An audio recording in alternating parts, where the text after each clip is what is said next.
আল্লাহ আমার রব, এই রবি আমার সব। দামে দামে তুন মনে তারি অনুভব। তোমার দুনিয়াতে আমি যেদিকে তাকাই, অথই নিয়ামতে ডুবে আছি সবাই। পাক পাখালির গানে শুনি তসবি কলরব, তসবি কলরব। আল্লাহ আমার রব, এই রবি আমার। আসসালামু আলাইকুম প্রিয় দর্শক, আপনারা কেমন আছেন? সবাই ভালো থাকুন, সেটা আমাদের একান্ত কামনা। শুরু হলো আপনাদের প্রশ্ন নিয়ে আপনাদেরই প্রিয় অনুষ্ঠান আপনার জিজ্ঞাসা। আপনাদের সাথে আছি আমি জয়নুল আবেদিন আজাদ। আজকেও আপনাদের প্রশ্নের জিজ্ঞাসার জবাব দিচ্ছেন বিশিষ্ট আলেম ডক্টর মোহাম্মদ সাইফুল্লাহ। আসসালামু আলাইকুম ওয়া রাহমাতুল্লাহি ওয়া বারাকাতুহু।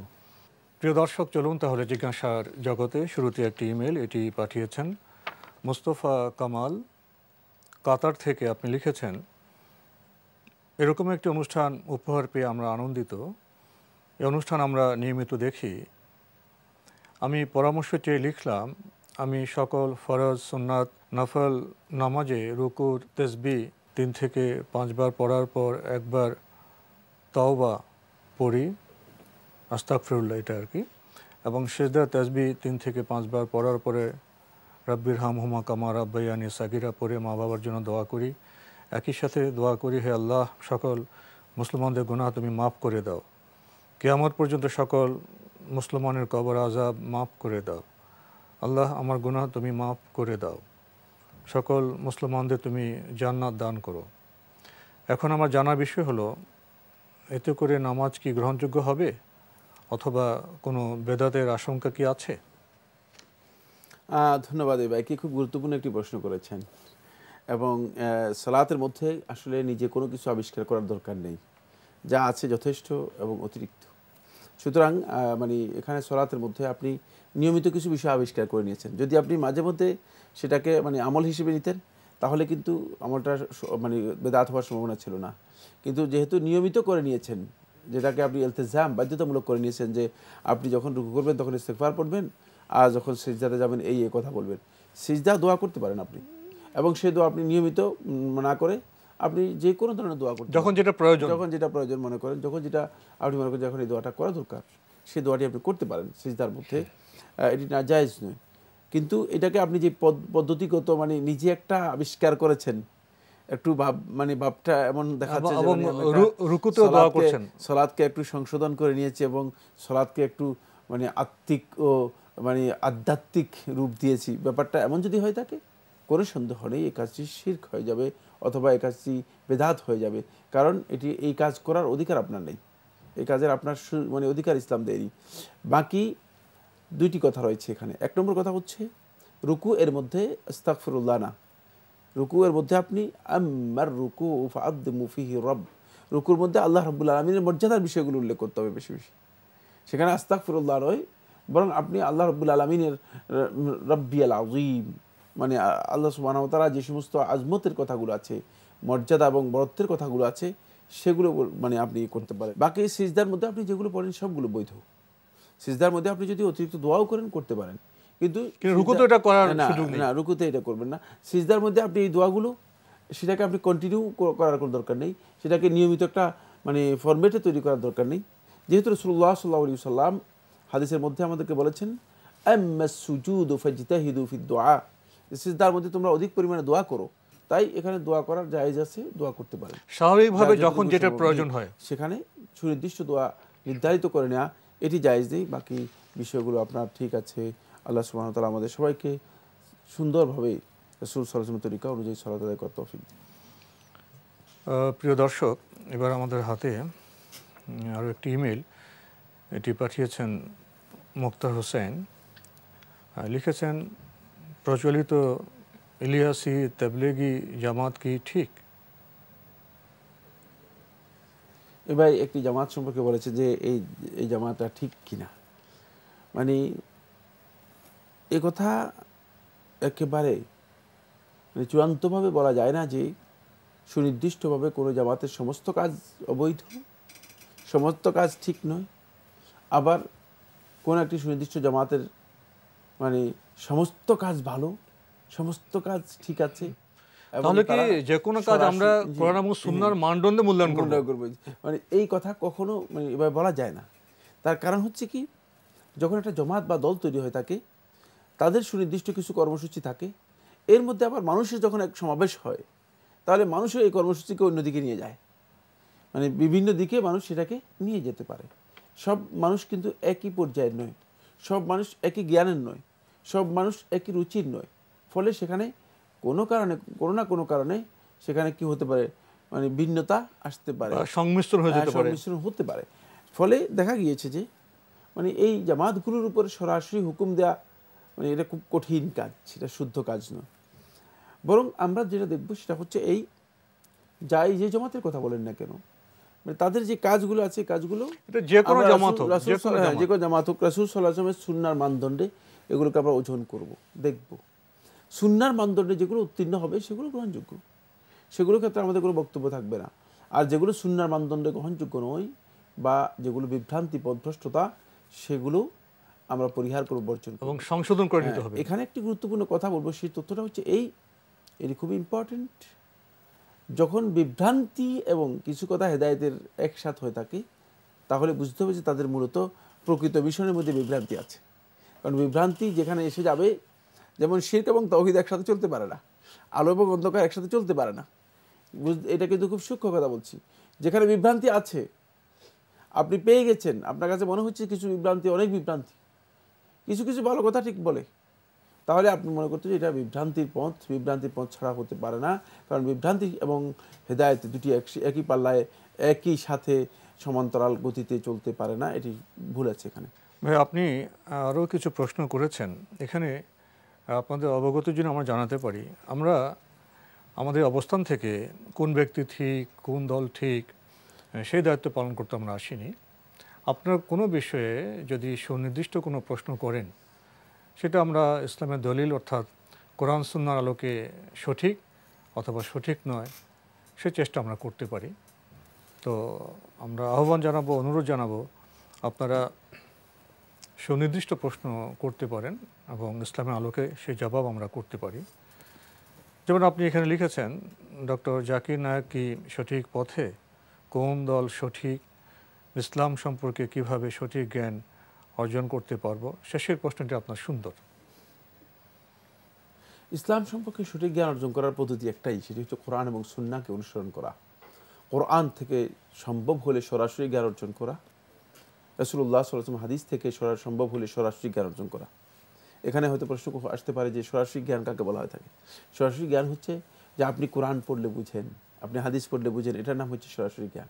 দলিলের সাথে কিন্তু গুরুত্বপূর্ণ দুইটা বিষয় যোগ হয়েছে, একটা হচ্ছে ফাহমুদ দলিল, আর একটা হচ্ছে সিহাতুদ দলিল। ফাহমুদ দলিল কাকে বলা হয়? মানে দলিলকে বুঝা, আর সিহাতুদ দলিল হচ্ছে দলিলের বিশুদ্ধতা। এখন মানে কোরআন এবং হাদিস শুধু বুঝলেই আপনাকে যথেষ্ট হয়ে যাবে না। হাদিস, কোরআন এবং হাদিসের ক্ষেত্রে আপনাকে এই বুঝটুকু শুদ্ধ কিনা, যেটা বুঝেছেন সেটা আপনাকে জানতে হবে, এবং হাদিসের ক্ষেত্রে আপনাকে এটাও কনফার্ম হতে হবে যে এই দলিলটা বা এই হাদিসটা শুদ্ধ কিনা। দলিল প্রসঙ্গে এই কথা খুবই ইম্পর্টেন্ট, সেটা হচ্ছে এই দলিলের বিশুদ্ধতার উপর নির্ভর করবে এই বক্তব্য গ্রহণযোগ্য হবে কি হবে না, এটা কি সঠিক কি সঠিক নয়। তাই আমাদেরকে জানতে হবে যে একটা হাদিস দিলেই সেটাকে দলিল বলা হয় না, কারণ হাদিসটা মিথ্যাও হতে পারে, হাদিসটা বানাউট হতে পারে, হাদিসটা ভিত্তিহীন বক্তব্য হতে পারে, হাদিসের নামে চালিয়ে দেওয়া হয়েছে, মানে যেটাকে হাদিসের নামে জালিয়াতি বলা হয়ে থাকে। তাই আমাদেরকে কনফার্ম হতে হবে যে এই হাদিসটি সহি, ঠিক রাসূলুল্লাহ সাল্লাল্লাহু আলাইহি ওয়াসাল্লাম থেকে সহি সনদে বর্ণিত হয়েছে। যদি এমনটি হয়ে থাকে তাহলে কিন্তু আপনি বিশুদ্ধ জ্ঞান অর্জন করতে পারলেন। এখন আরেকটু সহজ হয়েছে, সেই সহজটুকু আমি আপনাকে সুসংবাদের মতো বলতে পারি, সেটা হচ্ছে এই অনেকগুলো ওয়েবসাইট রয়েছে, অনেকগুলো বুক স্টল রয়েছে, অনেকগুলো প্রকাশনী রয়েছে যারা সহি ধারার বই পুস্তকগুলো প্রকাশ করছে এবং সেই সহি ধারার আলোকে মানে তারা বইপত্রগুলো মানে মার্কেটে বাজারজাত করছে। ফলে আপনি যদি সহি জ্ঞান অর্জন করতে চান, সত্যিকার সঠিক নলেজ দিতে চান, তাহলে কিন্তু আপনি সেখান থেকে সহযোগিতা দিতে পারেন।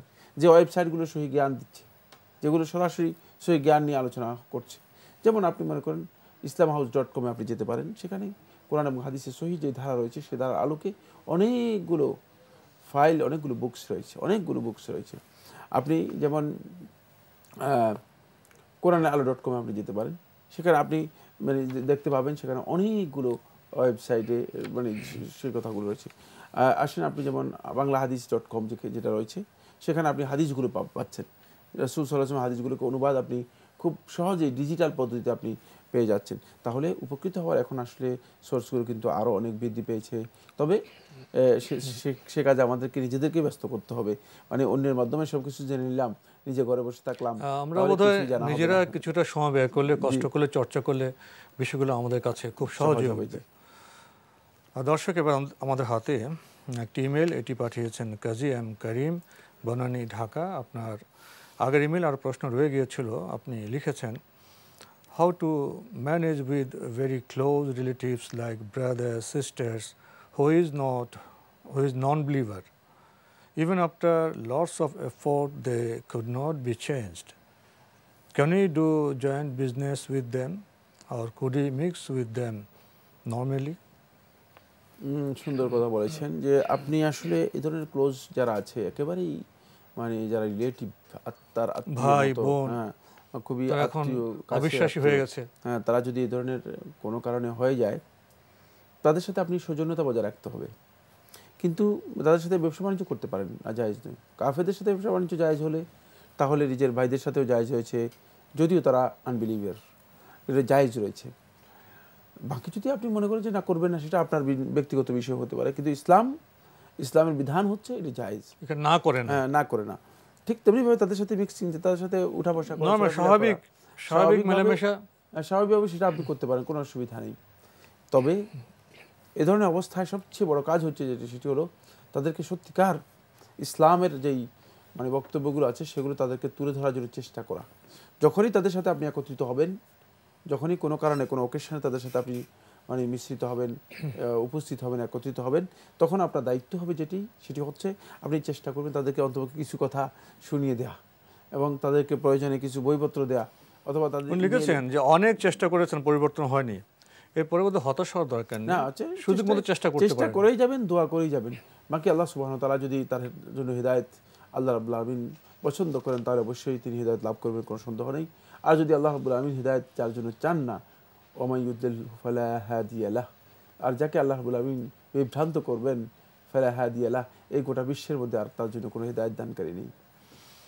প্রিয় দর্শক, এবার আমাদের হাতে আরও একটি ইমেল, এটি পাঠিয়েছেন ঢাকা থেকে সৈয়দা।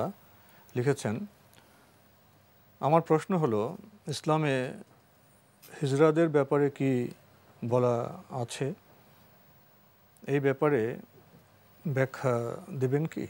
ইসলাম হিজরাদেরকে আদম সন্তান হিসেবে আখ্যায়িত করেছে।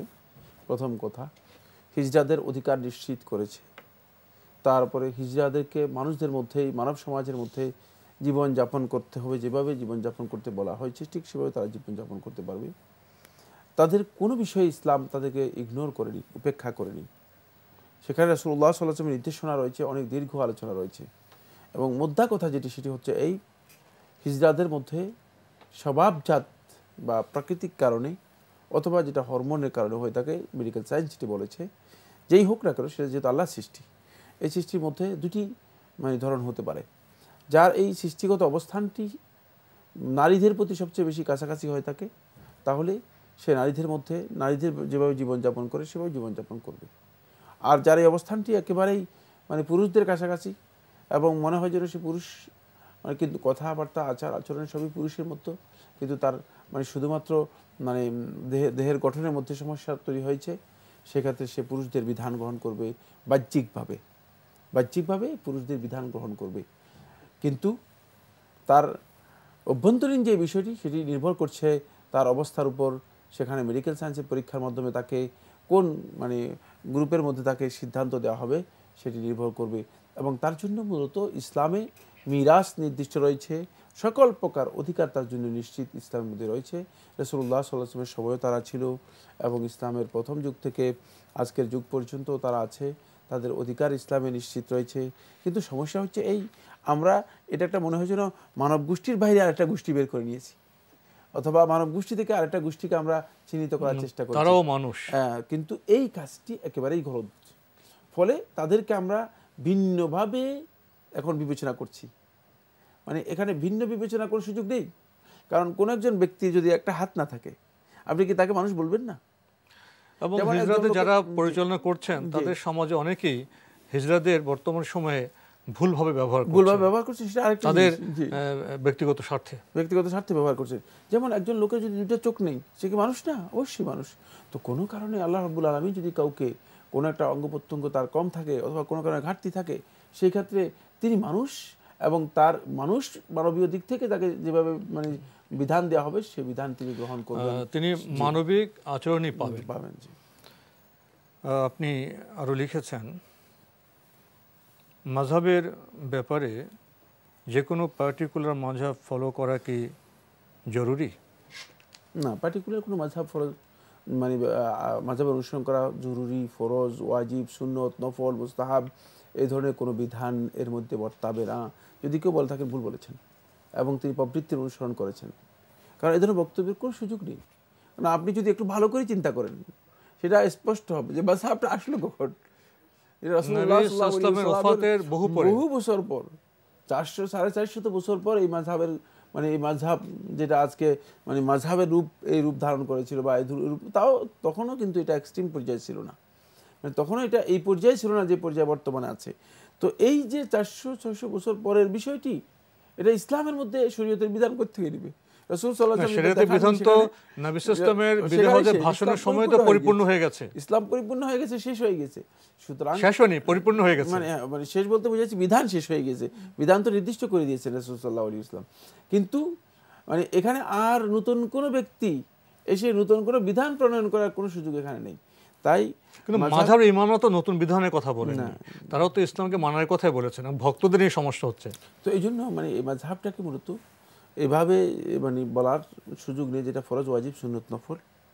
কেউ যদি কোনো ইমামের ইজতিহাদকে তিনি পছন্দ করেন, তিনি মানতে পারেন, অনুসরণ করতে পারেন। কিন্তু যদি এই মানে ইজতিহাদের বিপক্ষে কোনো সুস্পষ্ট দলিল তার কাছে এসে যায়, তাহলে কিন্তু তাকে অবশ্যই কি করতে হবে? ওই দলিলের হাদিস বই দলিল মানতে হবে, ওই দলিলের অনুসরণ। মাযহাবে ইমামরা এই কথাই তো বলে গেছেন। আর যদি কেউ এই দলিলের অনুসরণ বাদ দিয়ে মাযহাবের অনুসরণ করে থাকেন, তাহলে কোনো সন্দেহ নেই তিনি প্রবৃত্তির অনুসারী এবং তিনি ক্ষতিগ্রস্ত।